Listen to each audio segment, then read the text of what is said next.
Adam, thank you for being on our show, and I'm looking forward to our chat today because it appears that you are the Elon Musk of motorcycles. I absolutely no way could put myself in that category, but let's talk about the electric motorcycles. Okay, before we do that, I'd quickly like to just talk a little bit about you from what I've read. You know, you were born into the world of advertising with your father, and so he was kind of harnessing your creativity from a young age. And your first business venture was at the age of 16, where you were running boat cruises along the River Thames in London. And at the age of 19, you set up a business which helped other businesses set up. And at the age of 23, you started a career in television, where you were, helping productions for the BBC, Channel 4, Tiger Aspect, Optimum, Endemol, and Ricochet. And then after that, you've started presenting your own TV series and radio shows, and then you moved to Dubai in 2008. Correct. So before I continue reading, can you tell me about why you moved to Dubai in 2008? Yes, it's actually the best thing that's ever happened, but it was a slightly morbid story which I haven't told you about, so I don't know whether you want to include this. But my uncle used to live here, and he was here for about 3 years, and he came over to London on holiday, and he said, Adam, you've got to move to Dubai. You've got to be there. This city is just made for you. Personality, opportunities, like you've absolutely got to give Dubai a go. So I said, all right, I'll do it. And I was quite happy in London, working in TV, doing my own thing. And I said to him, like, how much do I need to bring out? How much do I need to set up? So he gave me a figure. I thought, right, I'm gonna go for it. So it took me about 6-8 months. And a period of time into that, I received a phone call, which wasn't the nicest of phone calls, and he was diagnosed with cancer, and it was terminal. So my parents, who were living in France at the time, locked the door behind them within 4 days and just flew out to Dubai to look after him and just be there supporting. And I sort of cut my bit short as well to come and be that support person, so far from martyrdom, of course, but there was just, what can I do to be there? And I was coming out here anyway, and I just made sure that I was here. So as the family were going through that journey of their life, I was coming to start my journey in Dubai and the UAE. So it was a harrowing time emotionally, but when I arrived here, I could just see the opportunities, and I knew that I wanted and needed to make this work. So after everything happened with the family, I'd set up a little bit of a base here. And the best advice actually that someone gave me was never turn down a social invitation. Always have business cards on you. And in 2008, there were no jobs, there was nothing. I had absolutely nothing when I came out here apart from a few dirhams in my pocket. And it was just that networking and building those foundations. I suppose that's kept me here, but that was the catalyst for me arriving in Dubai. Well, firstly, sorry to hear about your uncle, and that's quite a story. It makes you, in a way, look away and reflect a little bit, isn't it? I think your story is also interesting because, the typical expat comes to Dubai with a nice job opportunity, and that's how they typically start out. But you literally just came out here with opportunity in mind and probably entrepreneurship in mind. So yes. Did that not kind of scare you a little bit? I've always been a risk taker from quite a young age. I'm an all-in type of guy. And one of the things when I was actually offered a job by a company while I was in the UK, and I arrived here and it was on a Thursday, and I remember it vividly. So I arrived here, had the weekend to settle in, I had an offer letter. On the Sunday morning I phoned up the company and said, hi, it's Adam, I don't know where to go, haven't heard from anyone, I followed up last week, I'm here. And I'd shipped everything. By sea, I'd shipped everything to the UAE, it's already arrived. It was to turn up to my apartment a few days later. And they said, yeah, there's a freeze on recruitment. So what is that? And I've never heard that term. So I said, well, what does that mean? Well, you haven't got a job, we'll be in touch. So I just didn't have a clue where to go, where to turn, what to do. But I knew the opportunities that were here because my uncle was the age bracket between my parents and myself. So he was very much like an older brother and very much a mentor. So when he says there's opportunity, someone close to you that you trust and admire, that's what there is in Dubai. So you've just got to go all out. So then what you did is you set up a series of creative entities straight away? Yes. And these are called Media Cube? I was looking for an opportunity. I was looking for work. I was going having lots of chats, which in TV, a chat is an interview, but over here was very different. A chat was just a chat. And I found that I was having loads of chats, meeting a lot of people, but there were just no jobs. There was nothing out here, but there was also no platform for the media industry to communicate, find jobs, find information, network, and there was just nothing. So Media Cubed initially started off as a trilogy of 3 dimensions: production, creative, and talent. And it was a platform designed to help the media industry communicate, whether you're looking for a DOP or an art director. And unfortunately, that company was a subscription-based business, and in 2009 it just wasn't working, no one was employing. So then I fractured Media Cubed into the 3 entities: production being video, so video production and content creation; ad brand is the creative part, and then dotcasting is the talent side. So it still exists as a holding group, but fractured into 3 entities. So really what you did was you kind of broke up the service into 3 different products. And was that all the change that was required to bring you to where you are today? No, far from it. It'd be lovely if it was to some extent, but then I wouldn't have had the lessons along the way. So when I fractured the companies and set them up as individual entities, all of a sudden when I was meeting clients and prospects, people knew exactly what Media Cube did, because really as an entity it does everything. It's exactly what I was raised with. An advertising agency 50 years ago was the marketing, was the film production, was branding, the copywriting and so on. So what we were offering was exactly what it was, the initial definition of advertising. But it was such a big, the power of perception, I suppose. It was a much larger company than it actually was.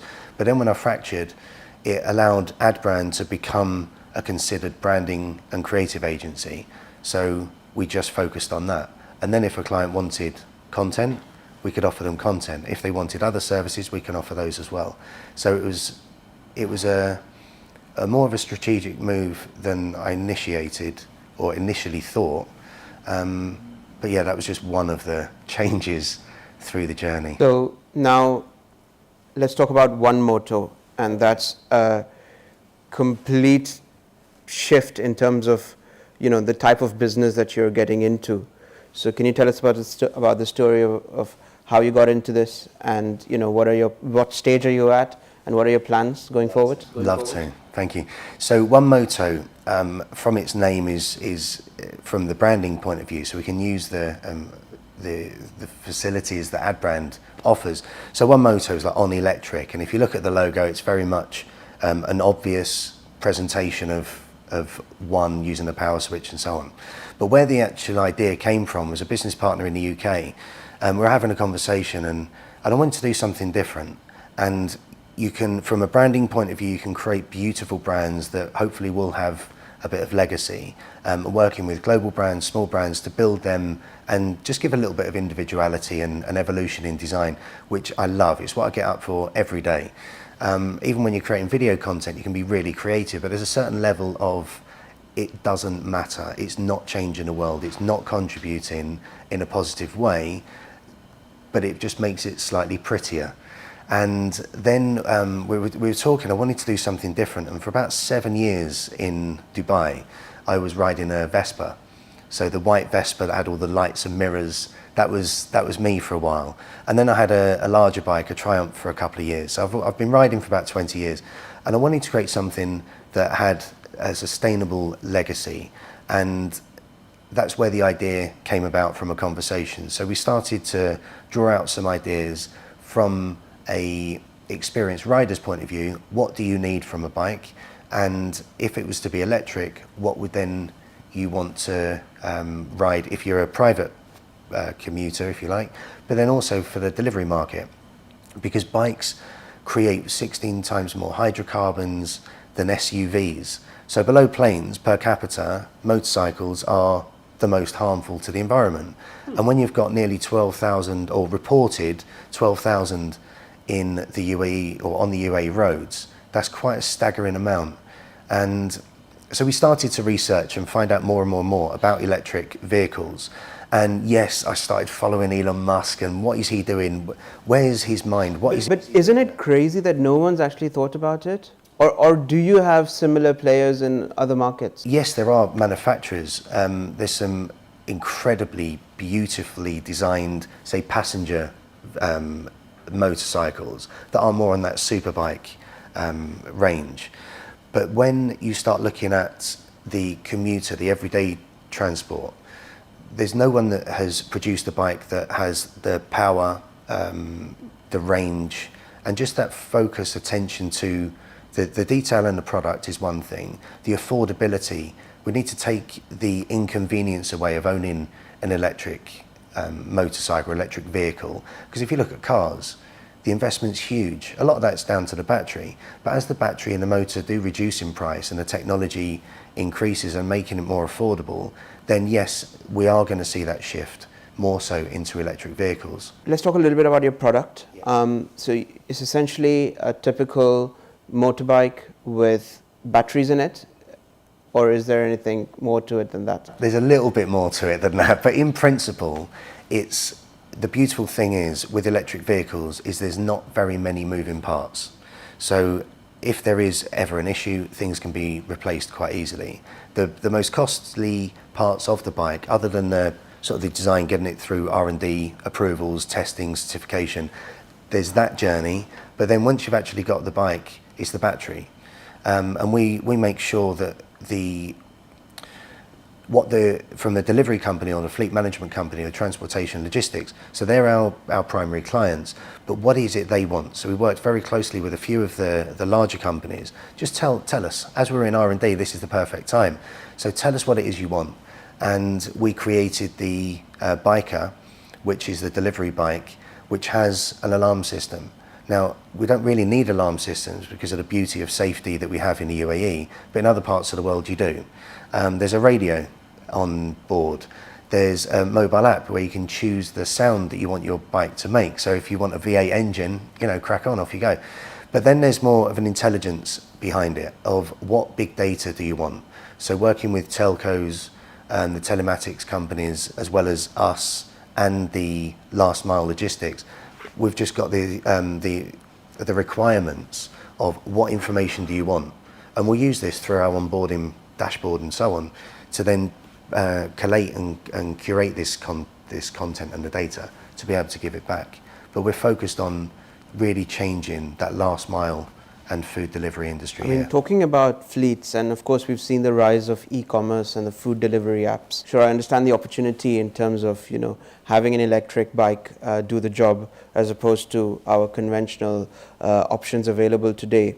What really concerns me is the safety of the actual riders. I mean, when we were looking at the insurance requirements for ONE MOTO, and as we've done in the past with other fleets, it's clear that there is a very, very high level of accidents that happen.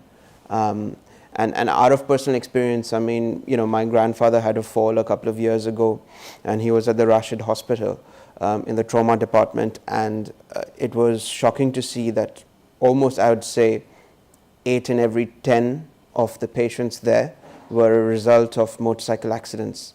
And you said there's how many? 12,000 bikes on the road, as opposed to, I don't know, a couple of million cars.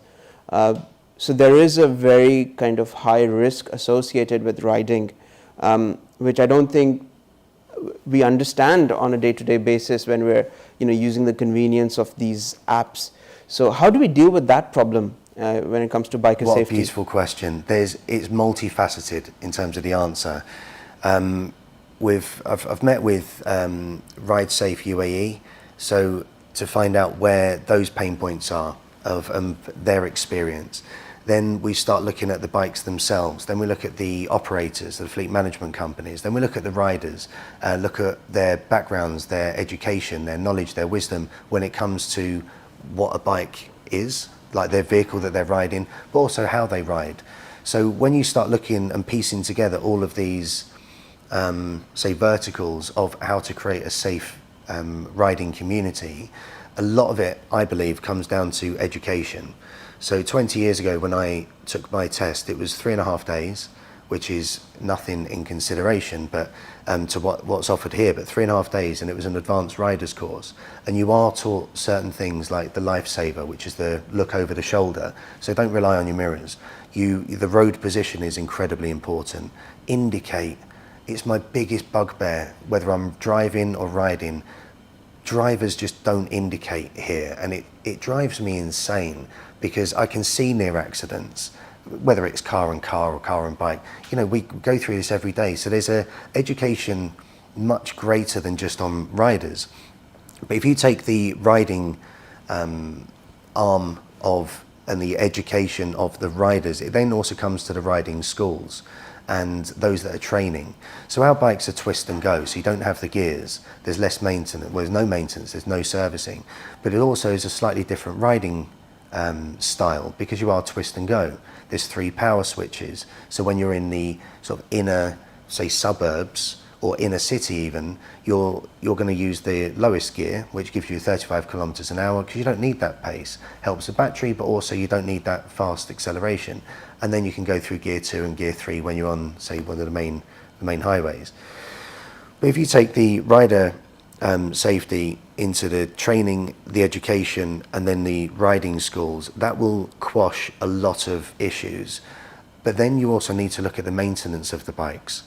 Now, it does vary slightly depending upon how many kilometers that rider does, but there's a big cost to the, say, fleet management companies or the end client of big food delivery companies, and they need to maintain and service those vehicles.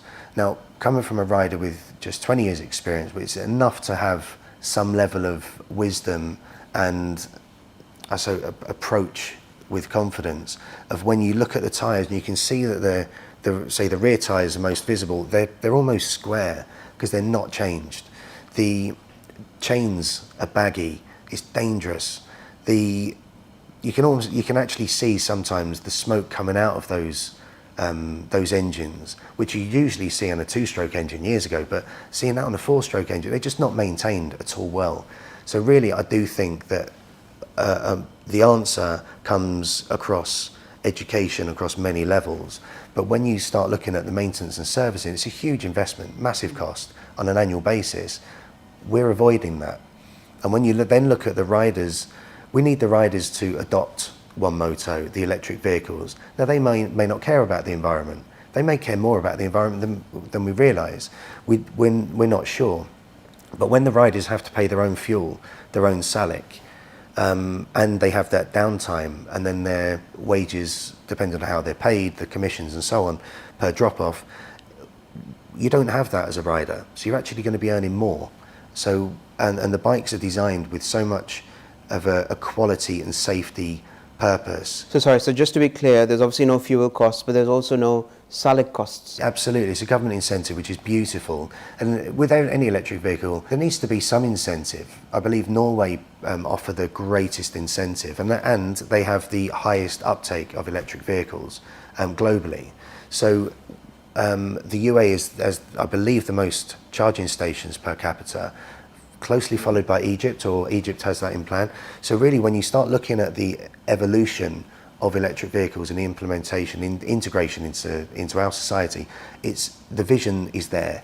We're offering a solution to help just in that delivery sector. Just for now, let's just focus on that. We've got other visions and other plans, not just here, but overseas. So circling back to driver safety, and you know, as you speak, I'd love to be able to actually work with the insurers to actually figure out what are the causes of these accidents.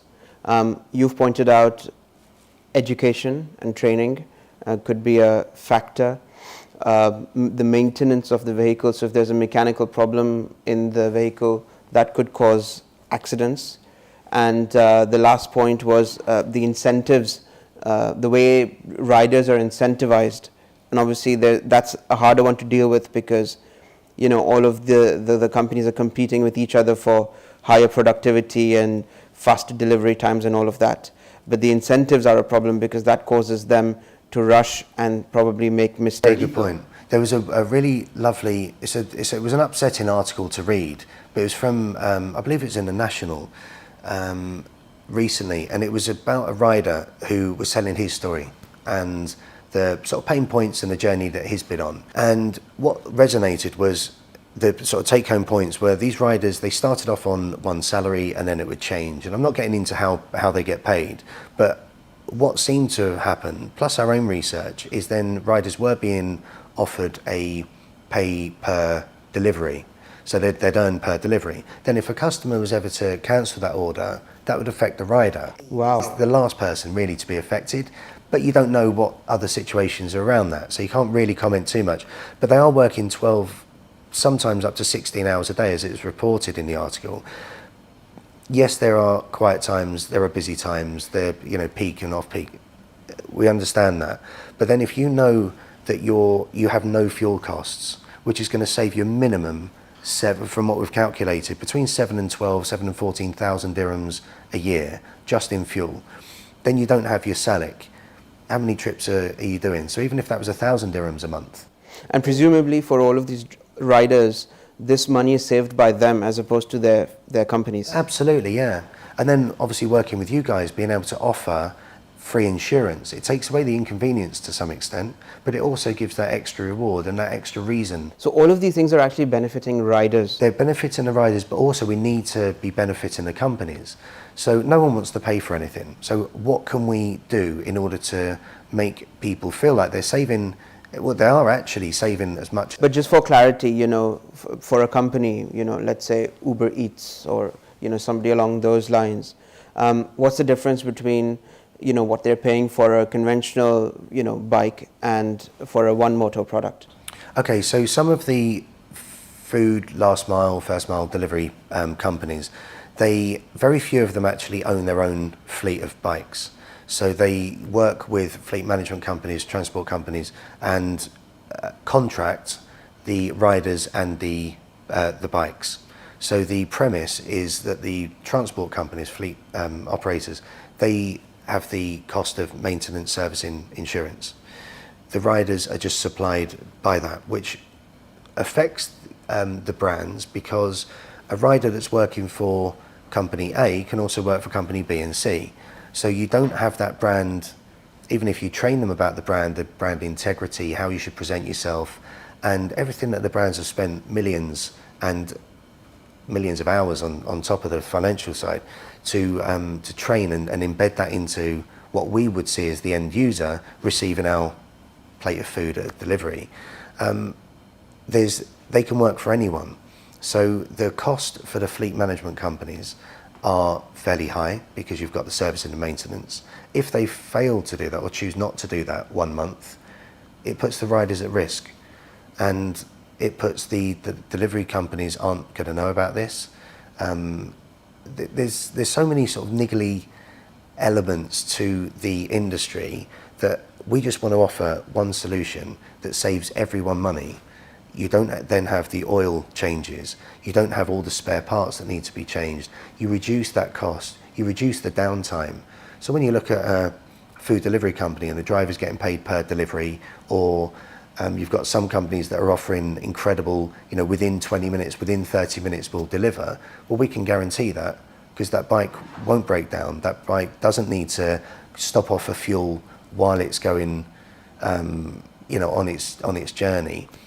So, and then you've got the downtime of the rider having to service the bike every few. Have you tried to run, I know this is kind of subjective, but have you tried to run a calculation of what somebody is actually looking to save as a result of this?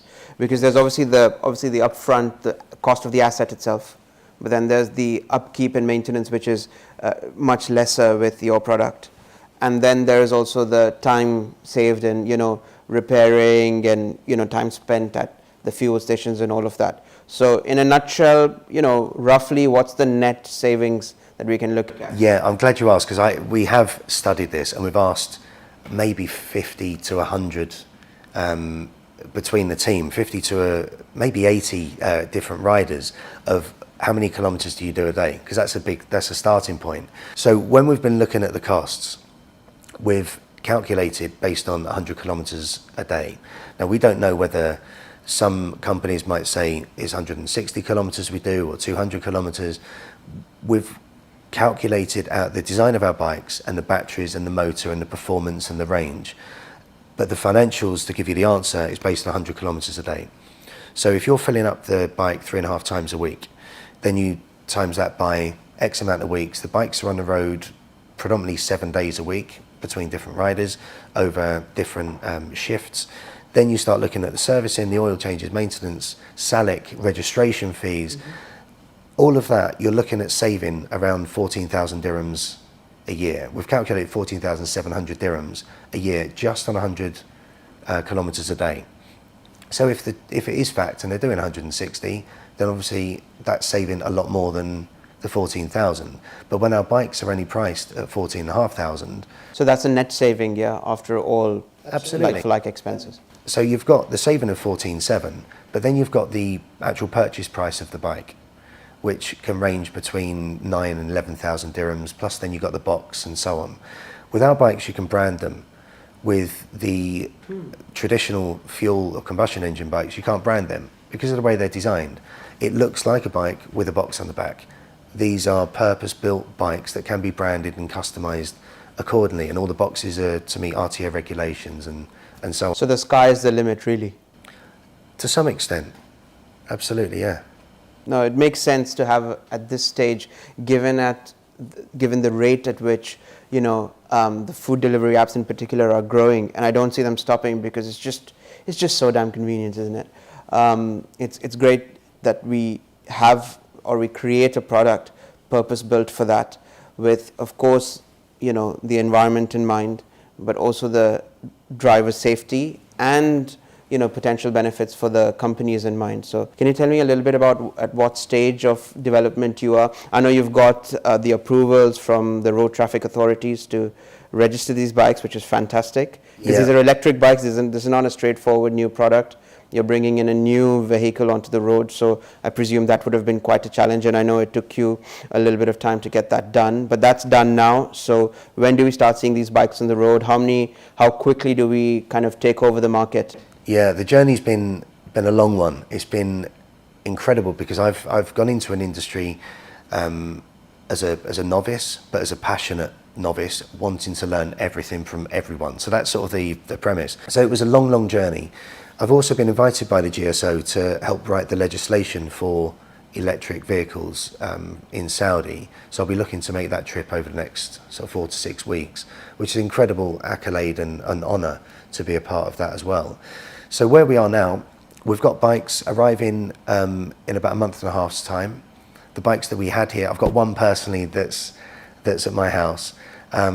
The bikes that we had here, because of the certifications taking a while, we shipped them to the UK because we're selling the bikes in the UK as well. And so there was some delivery bikes, Biker and Electa, that went over there. So we'll get the next shipment in. And one thing that we're focused on is just being a little bit different and sustainability right across the board. So we want to have a carbon neutral or carbon minus footprint. And in order to do that, we're not having dealerships. We're not going to be investing the money in the real estate because then the costs go up. Our costs go up, they then get reflected to the customers. So we can create this affordable, eco-friendly, sustainable form of transport by keeping our costs low and passing that back on. My focus is taking away the inconvenience completely, whether it's insurance. We'll get that covered for you. If it's apparel, don't worry, we've got that sorted. So it's all a package deal. It's a complete package, and every part of it has been considered to some extent. So where we are, I would like to say that come November, some decisions will be made with the big prospect clients that we've spoken to. I would love for the government to endorse it and to really make that announcement, and eventually over time, hopefully with a little bit of lobbying from myself and partners and then the community, to really get behind this and make that change. So a couple of months? I'd say 6 to 8 weeks. Oh, okay, very exciting. Very. Now you're producing these in China.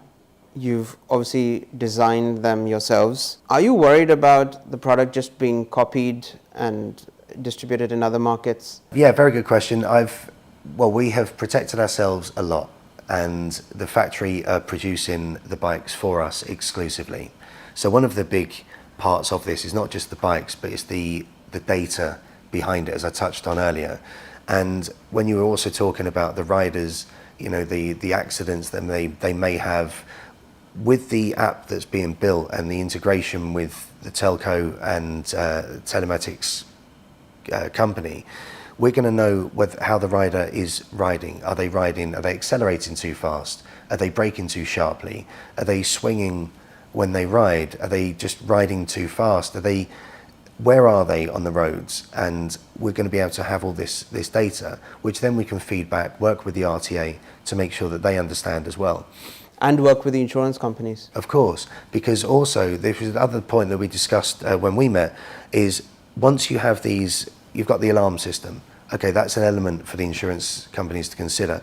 Once we know how the riders are riding, and if we know that 500 need to go for testing or for refreshing courses, we can offer that. But we'll know that because of the data that we collect, and then we can say there's an advanced riding class that everyone has to go through.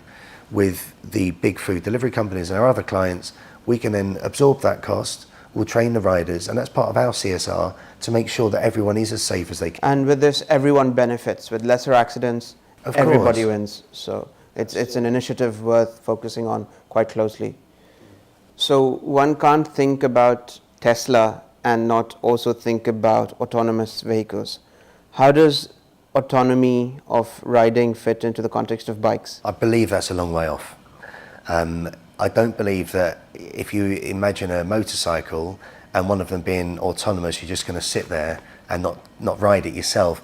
I can't see that happening. Having an autonomous vehicle that is a shell surrounding a motorcycle type frame or two-wheel, even three-wheel vehicle, yes, I can see that happening. I think we're a long way off, and I think that the vision of the inventors are just incredible to show what is out there. It's a bit like a fashion, like a catwalk. You see clothes on the catwalk, it's not that you're going to see people wearing these outrageous outfits, it's just showing what that designer can do. And I think that's the sort of transition, that stage we're in now. Yes, there's a whole platform, almost a blank canvas, to go and create your mark on the industry, with the autonomy, with the shared mobility, with there was a conference a little while ago that it was an alarming statistic that 90% of the time that you own a vehicle, it's static. It's in a garage or it's parked somewhere. You're not actually using it. So you're investing all of this money and time and dreams and to pay for this vehicle, whereas actually, in fact, 90% of the time it's just parked up. So do you need a car? And that's why you've got the likes of e-car, U-Drive, and I've been looking at others in Turkey, Lebanon, other parts of the world. It makes sense. It does make total sense to not have your own vehicle. But when you start then looking at the inner city commutes with London and the congestion charges and the low emission zones and just the taxes and charges in general, it makes sense to have your own transport. And if that is like an e-scooter, then great, you can get onto the train, depending on if you live in the suburbs, get onto the train and get off the train, you commute to work. But having your own transport to then avoid public transport, avoid the trains and buses and so on, we could end up with inner cities just being electric zones, which would then allow the platform for the autonomous vehicles to just be that little bit safer. And I think autonomous vehicles, when everyone's autonomous, they'll work absolutely beautifully. When you then start adding in human riding or driving ability or errors, then that's where we might face issues. Sticking to Tesla, they recently announced, they recently went live with their car insurance product. Yes. The key reason behind this was because Teslas are notoriously difficult and expensive to repair. Yes. Is that going to be the case with ONE MOTO, or is this something that you can decentralize quite easily? When I said we've considered everything, I'm glad that all the questions you're asking, I've got an answer because it has been considered.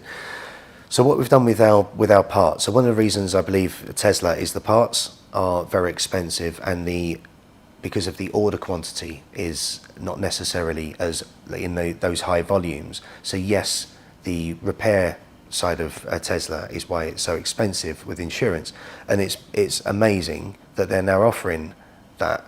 But what we've got is the parts for a motorcycle are a lot cheaper to produce, and we use hardened materials that are recycled.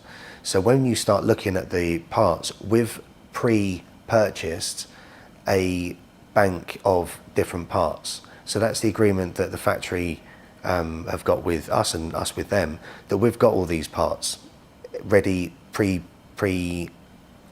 if you like.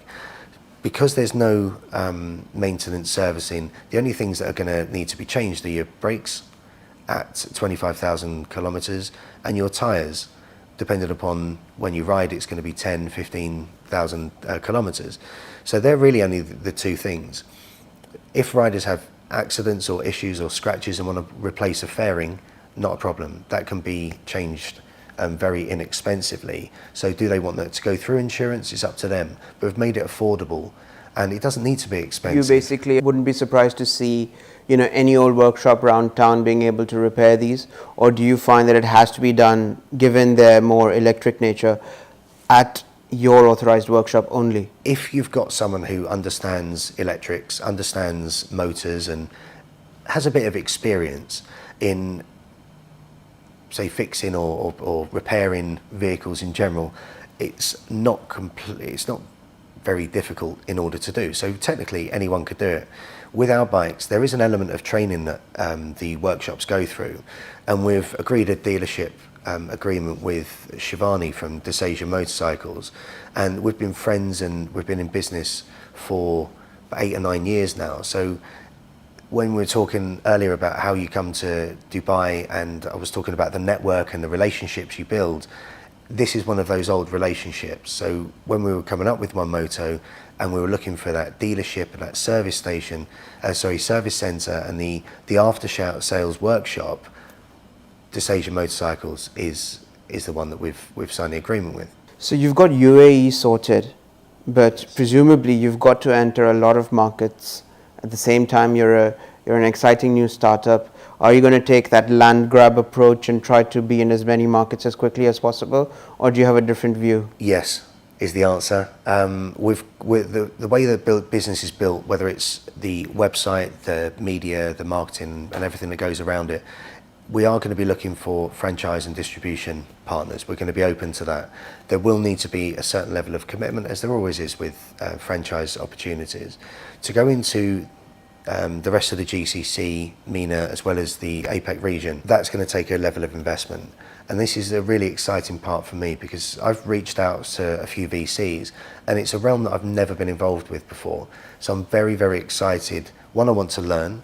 And you know yourself, when you're in business for a certain amount of years and it's you have your team around you, so you're nothing without them, but you don't always have those mentors, those people you can learn more and more from. And there's only so many books or podcasts that you can listen to and read.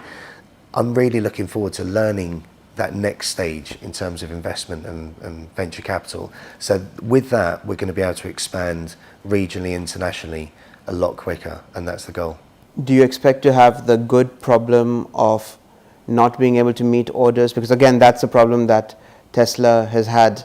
So do you have capacity limitations, and when could that become a problem for you? We can produce and deliver between 3,000 and 10,000 bikes a month. So the factory we've got it's taken us a lot of time to get that factory and also get their commitments. So what happens when you have a requirement to do 50,000 plus a month? That would be a problem. That'd be a beautiful problem to have. When we start looking at the UAE and you don't have those, say 12,000 bikes on the road, because we are in that integration stage of electric vehicles, I can't see anyone totally eradicating and alleviating themselves of the burden of fuel motorcycles, because they work. Because without them, you don't have food delivery, and that's a big, big revenue stream. Even with the, I believe 20% of Kareem's business comes from ride sharing in India and Pakistan. So that's a huge market for them. Are they going to shift completely to electric vehicles? It'd be amazing if they do, but I believe it's going to be an integration process. So I can't see that we're going to have an order for 50,000 in 1 month. Again, it would be beautiful if it does happen, but my focus would rather, I would even advise, why don't we look at integrating 5,000 a month over 10 months, and then we can iron out any problems. We can make sure that customer focus is maintained at the level that I expect it to be for myself, and then we'll pass that on to the customers. So you mentioned you're in touch with VCs. We have a couple of VCs perhaps watching at the moment. So do you want to tell us about what kind of investment you're raising, what your plans are, how much you've raised already? Yeah, so everything that's been funded so far has been self-funded by a partner and myself, and who's in the UK, and he looks after the R&D and the sort of technical geeky side of things, and I'm on the design and marketing. It works well. So that's the way the team's structured. We also use the benefits and the features and the abilities of my other company's video ad brand, and then dot casting for the talent when we start creating those campaign material. When it looks at the financials, we're looking at $3 million for the initial investment as, say, round A, and then from that will then be, we've got quite a cohesive plan of what we're going to be doing with that. Before you start looking at the international global market, I work very much in a modular level of let's get something right now here, let's box that up and get that working. Once that operating smoothly, you've got a system. Once you've got a system, you can copy paste that system, make your adjustments for a certain market. So that modular level is where we are, and hopefully with a VC that has experience in distribution, transport, maybe the food delivery last mile sector as well, that'd be wonderful. Moving to a little bit about what I know about you from a personal context. You got married last year and you have a baby due in October, so congratulations. Thank you. But you play music, you've had your songs played on the radio, you've done various gigs in the UAE, and you've played a gig for Mafia in the Thailand. I think that's a whole different episode. Maybe it's a feature film, not an interview. But you've tattooed people and you've performed music on the streets of Hong Kong, and you've done 64 skydives. Yeah. So, do you think about work-life balance? Presumably with a startup like this, you have to be all in, and Elon Musk, again using that as a reference, is famous for being completely dedicated and working unbelievable hours a day. So, do you want to tell me about your views on work-life balance and how you approach it? So when I started in business with Media Cubed, I did find myself putting in those 16, 18 hours a day, and I was just working very hard, being very, very busy, but almost being a busy fool. And you can only look at yourself and sort of retrospectively see what you were doing. Was I being effective with my time? Was I being efficient with my time? Or was I just making myself busy? And although you wouldn't admit it back then, yeah, there was an element of that, very much so. And because of your energy and your approach, as an entrepreneur or as a business person, you find that you absorb other people that also want to take up your time. So you can be very, very busy, which then creates an element of ineffectiveness. And when I suppose about 4 years ago, I set up a company called Travel World, and it's very much a sharing experiences through video dedicated to travel, tourism, hospitality. So that's a it's not a side project, it's a sustained business which is separate from Media Cubed. But then I don't have much time because I'm focused on various different things. The beauty is I have a wonderful team around me in order to help and support and encourage, and you can lead them as much as you possibly can. As you know yourself, you need them to take ownership, and you can't employ someone to care about your brand or your business as much as you do, and that's a big learning curve, understanding that no one cares as much as you do. That was a big help. Doesn't that scare you then, that especially because you're in branding and marketing, aren't you a little bit of a perfectionist, and assuming that no one will care as much as you do, because they don't own the business like you do. Does that worry you, or have you been comfortable with letting go and not being a perfectionist? It's been a long journey to be able to let go and trust. When you start trusting and get let down, it hurts, and it still hurts after all these years, and it still happens after all these years. So there's an element of learning. When you said, am I comfortable to let go and not be a perfectionist? No. Everything has to be done a certain way. So the way that we work in sort of production, creative talent with Media Cubed, I do oversee everything that goes out. If something goes out without my approval and it comes back, then I need to step in, understand why that happened. Again, it's just about creating a system which does free up a lot of time. But in terms of perfection, if you constantly strive, whether it's app development, whether it's product development, if you constantly strive for that level of perfection, you'll never launch anything. So there is an element of, you just need to push play, just go for it. Adam, that was great. Thank you very much. Really excited about ONE MOTO and seeing where you go, and I'm sure soon enough you'll be taking over the world. So all the best. Thank you. It's been a pleasure to be here. Thank you very much.